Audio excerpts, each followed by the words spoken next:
Good morning, friends. Chaplain Joe here. It's Monday. I hope you had an amazing weekend. I'm going to get right to it. The book of Job, amazing book.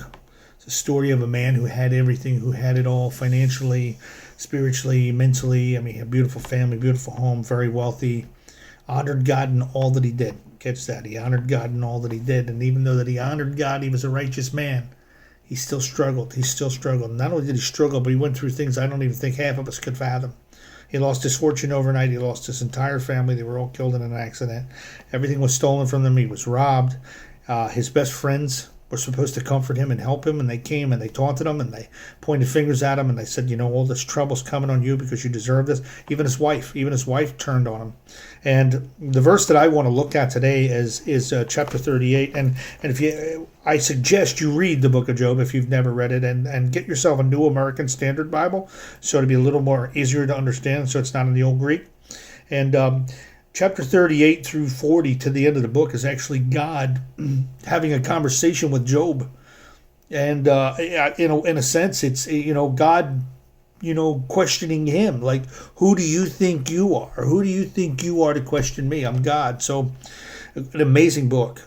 And there's a lot to learn in the book. But I want to look at this one verse in chapter 38, and he's mentioned in a couple of other verses. Then the Lord spoke to Job out of the storm, and he said, who is this that obscures my plans with words without knowledge? Brace yourself like a man.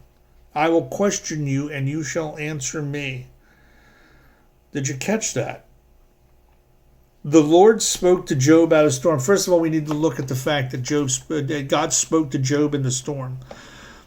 If we look at the storm, we concentrate on the storm, and we look at nothing else but the storm, we're going to miss what God has to say to us in the storm.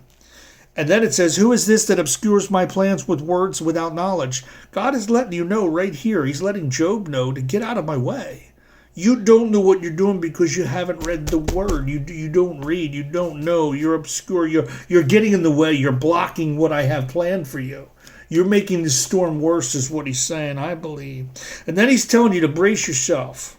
Brace yourself, because there's things that he wants to know about. He already knows things about you, but he's going to question you, and he wants you to answer him. He wants you to realize what's causing the storm, or he's getting you to recognize that there's things about you that you need to change. There's things about you that you need to change, and he's going to tell you what those things are. He's going to talk to you. He's going to speak to you. He's going to speak to you through other people, and he's definitely going to speak to you through the word. There's no doubt about that. He's going to speak through this. So be encouraged today. Get out of God's way and trust his plan. Be still and listen.